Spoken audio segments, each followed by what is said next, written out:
Hi everybody and welcome back to Lost Genre Reddit Stories. A quick info before we begin. Today's video has 2 stories and both of them have updates. Now let's get started with the first one.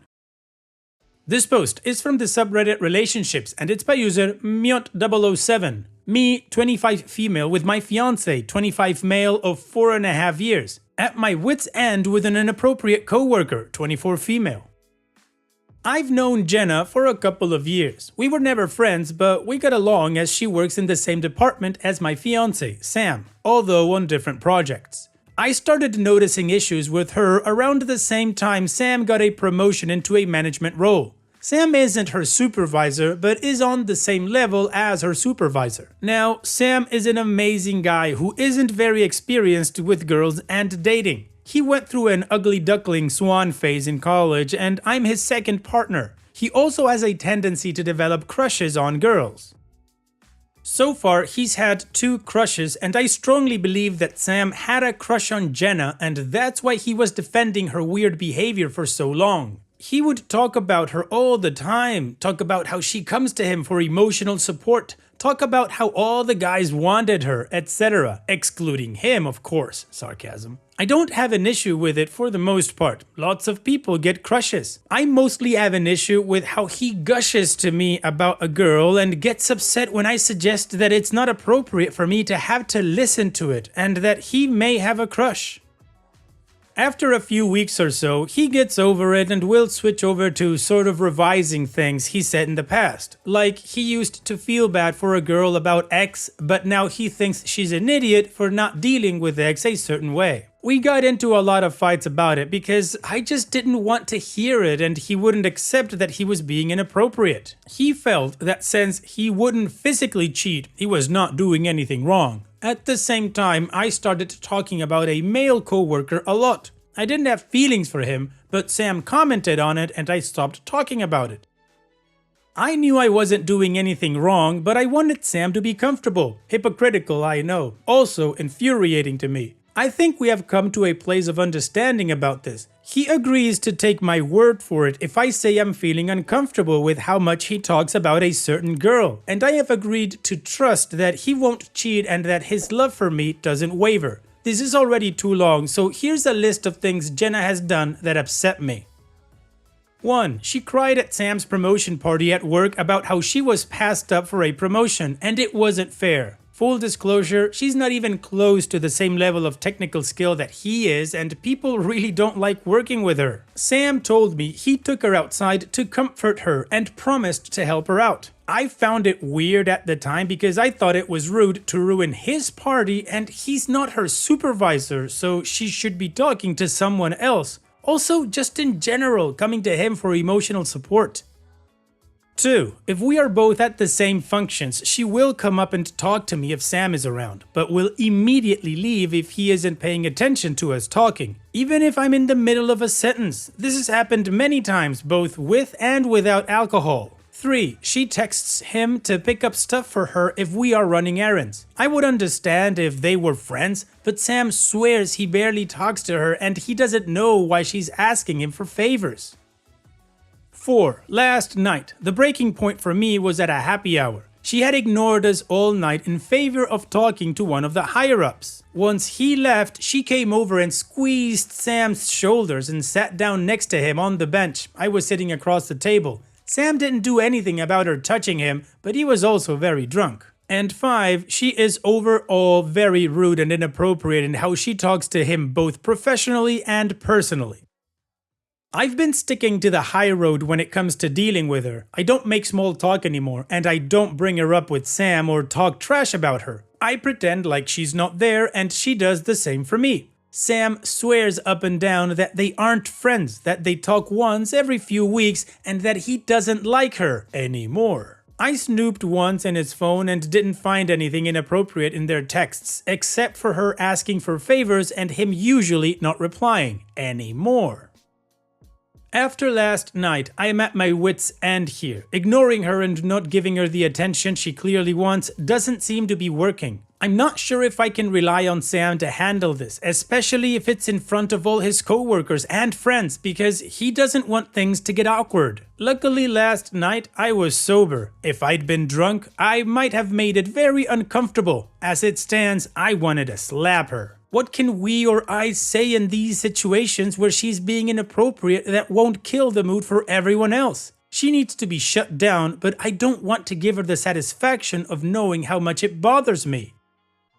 Well, OP, I understand where you're coming from. I just think you're phrasing the question wrong. It shouldn't be what can we or I say in these situations. It should be what can Sam, and Sam alone, do and say in these situations. I don't like this word, but I guess there's no other way to define what Sam is, but he is a simp.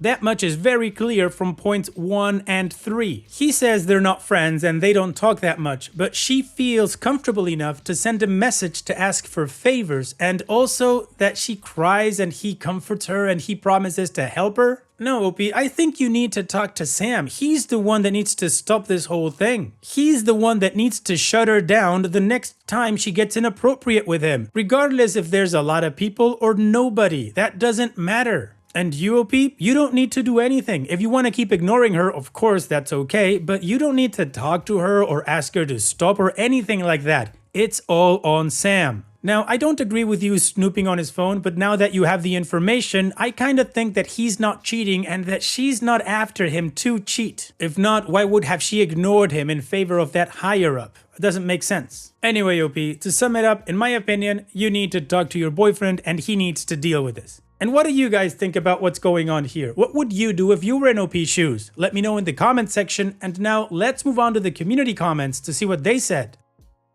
Okay, Zero says, you don't do anything. Your fiance is enabling this behavior and she is only getting away with it because he allows it. He likes it or is too clueless and scared to put his foot down. I'd insist that he goes no contact with her outside of things directly work related. 14J Street Stock says, whenever something like this happens, it's amazing how quick the one significant other thinks it's the other person trying to get with their significant other. It's never the other person's fault, it's the significant other's partner that is the problem. Your fiance is getting off to the attention he is receiving from her, plain and simple. If it wasn't her, it will be the next girl in line. This is a problem that will not go away because your fiance is the problem. And Segita Music says, lol, your boyfriend is the problem. He absolutely loves the attention. OP's edit. One thing I forgot to add. I don't actually think Jenna wants to sleep with Sam. She is trying to get ahead in her career and is using her attractiveness to get supervisors to do favors for her. I've seen her act this way towards other guys who are higher up than her as well. I kind of understand where she's coming from, but I need him to shut it down because it's embarrassing to watch. Next time she says something odd, I'll say something like, wow, I can't believe you said that, but I'm not sure how to handle the touching. My fiance agrees it was really weird, and to his credit, he didn't talk to her much that night. But he also doesn't want to go up to her and say that she's not allowed to touch him because he doesn't want people to think something is going on. I would understand it a lot more if they were close friends who were having a hard time maintaining good boundaries. The fact that he says they aren't friends at all, but he still makes excuses for her is much worse. Alright, well, the community says it in unison. Sam is the one that needs to deal with this. And OP's edit makes a lot of sense now, and of course this whole situation is now pathetic. Pathetic that she's trying to get ahead in her career this way and not through merit, and pathetic to the idiots that fall for it. Anyways, it's time to move on with the update to see what happened next and how the story ends, but of course you know that here's another one of my playlists for you to enjoy after this video. Now let's move on with that update. First off, I want to say thank you to all the people who replied. Everyone brought up really good points and I really appreciate people taking the time to confirm that I wasn't crazy. So it's been a year since my original post and this is what happened. We went to couples counseling to discuss this plus some other things that we were stuck on. It's a lot to type out, so I'll just give you bullet points to make it better for everyone. My points. This infatuation was making me lose respect for Sam, not because it was happening, because I know that happens to people sometimes, but because of his defensiveness about it. I would be more comfortable with her going to him in times of need or occasional platonic touching if they were actually close and we had a history of friendship and mutual respect. Something that has happened with past female friends and coworkers who were huggy people. It was embarrassing to hear about and watch Jenna play with him like a fiddle, getting him on her side even when she was wrong, like about promotions at work. I'm not the kind of girl that always has it out for someone. I've only had one other problem with a coworker at another job many years ago. Since then, many of his coworkers and bosses have been attractive women, and I've always gotten along with them or become friends with them. Even if I was totally wrong and he didn't have a crush, he should respect my feelings on it and not talk about her all the time, like I did for him with regard to another coworker that he was jealous of, even though I didn't have any feelings for him. I never asked him to stop talking about her, just to stop talking about her so much. It really bothered me that he couldn't even do that. Sam's points. He's not cheating, nor would he ever cheat, so he's tired of feeling like he's in trouble for something he didn't do. He doesn't see what's wrong with doing favors, work-related or otherwise, for a friend, even if they aren't that close. He insisted that I always have it out for some girl that he knows. They are on different teams, same department though, so I shouldn't be worried about time spent together. And he expected the counselor to bring us together by showing us both sides of the story here, but instead the counselor laid into Sam really hard about it. The counselor's points. Sam was risking a lot with me by being so defensive about her behavior. Why was it so important that he be able to talk about her all he wanted if they aren't even close and don't actually talk much? Great point. This could look really bad on Sam in his career. If a rumor were started that something was going on between them, most people would think there was at least a grain of truth to it. And given her behavior, they wouldn't be that far off. Sam needs to never be alone with her again and limit communication to be work-related only, and only via work email, not through texting. Jenna could even claim sexual harassment and retaliation. Even though it's not true, it would reflect really badly on him.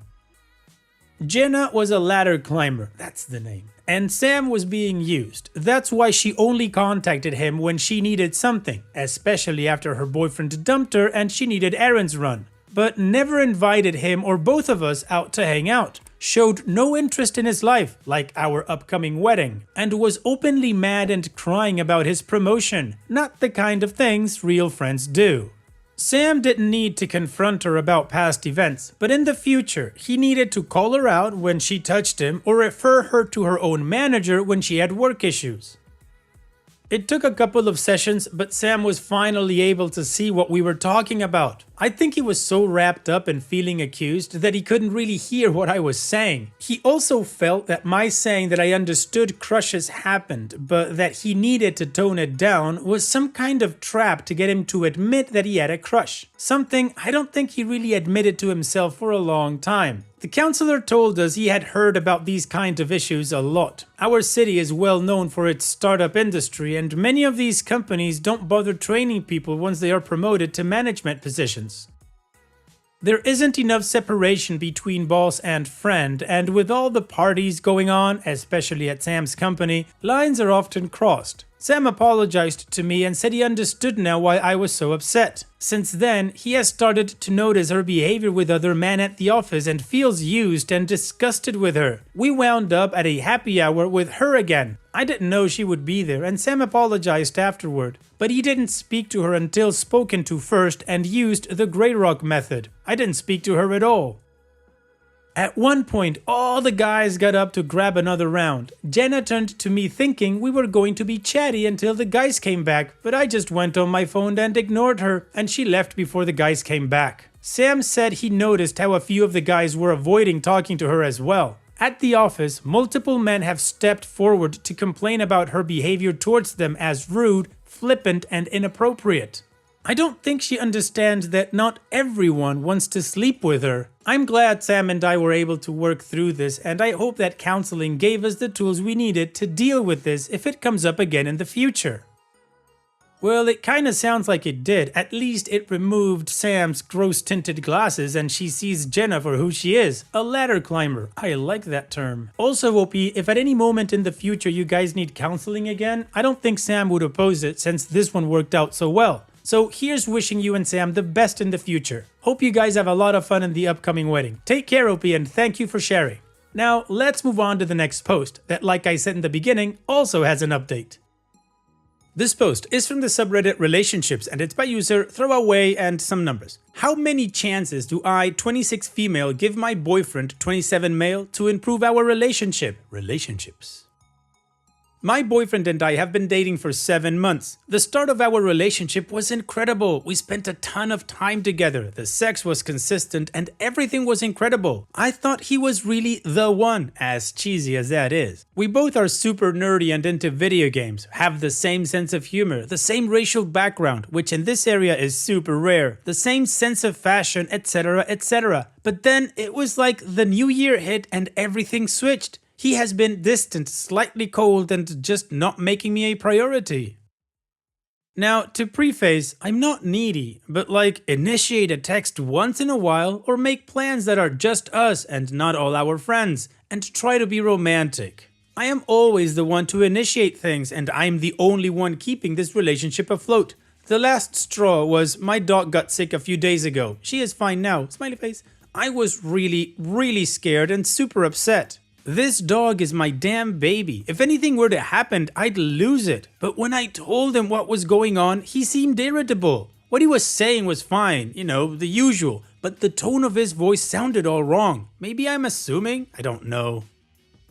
We had a talk at the beginning of the month about how we wanted to improve our relationship and make more time for us, but nothing has changed. If anything, it's getting worse. He thanked me for being patient with him because he's trying to balance his work and social life and relationship, but it's like I'm constantly coming in third place and I don't know how long I can take it for. How many chances should I give this relationship before I walk?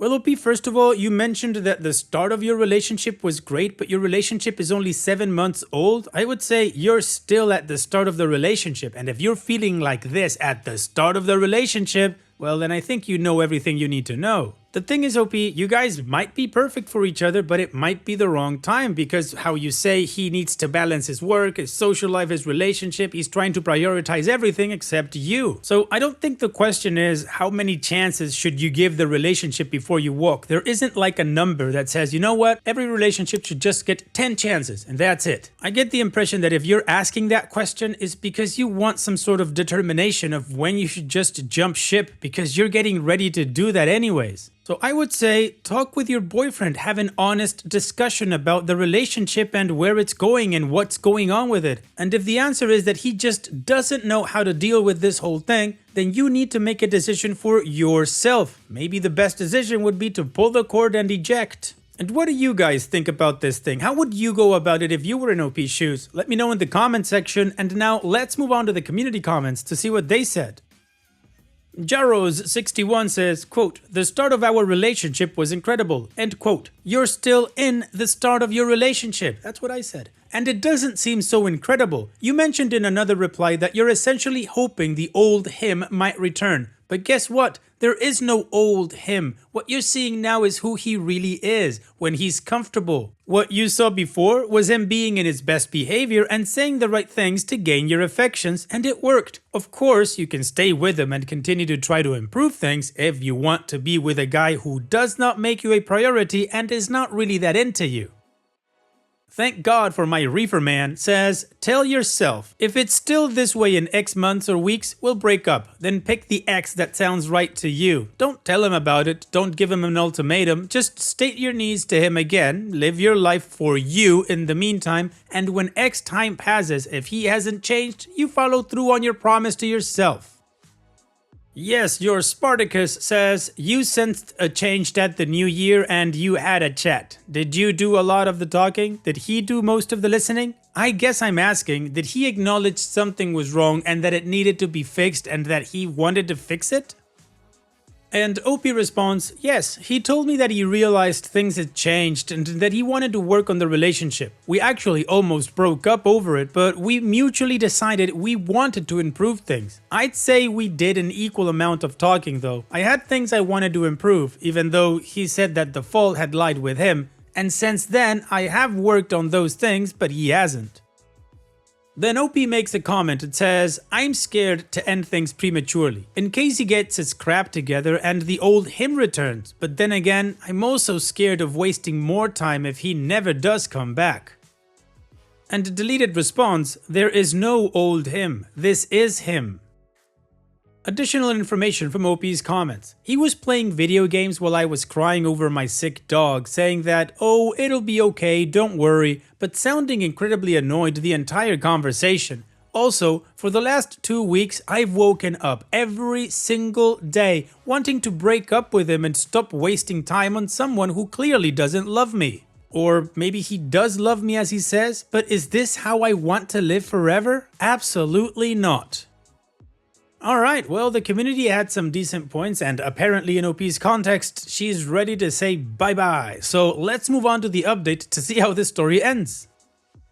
So I had posted about how we were not on the same page and about how he has been distant, etc. We had a long talk earlier today about our relationship, kind of a check-in to our major talk at the beginning of March, and long story short, we decided to end things. We realized that things may take a long time to improve or just not improve at all, and that it wasn't fair to me. We want to stay friends, I hope we can. During our breakup talk, I realized I was more devastated at the thought of losing him as a friend than as a boyfriend and lover. Because of our slow decline, he really had become more of a friend, and yeah, figured I'd give you guys an update. I really appreciate all the wonderful advice you guys gave me. Thank you. Heart. And there you go. Honesty and communication solved the situation once again, and the best result was for you guys to break up and stay friends. Hopefully you guys get to do that. In the meantime, OP, take care and thank you for sharing. And that's it for today's video. Thank you so much for taking the time to watch it. Now, if you've gotten to this point in the video, I assume that you like these stories that I'm reading out. So here are a couple more that you might enjoy. And if you don't have any time to watch another story right now, save it for later. And also, don't forget to hit that subscribe button.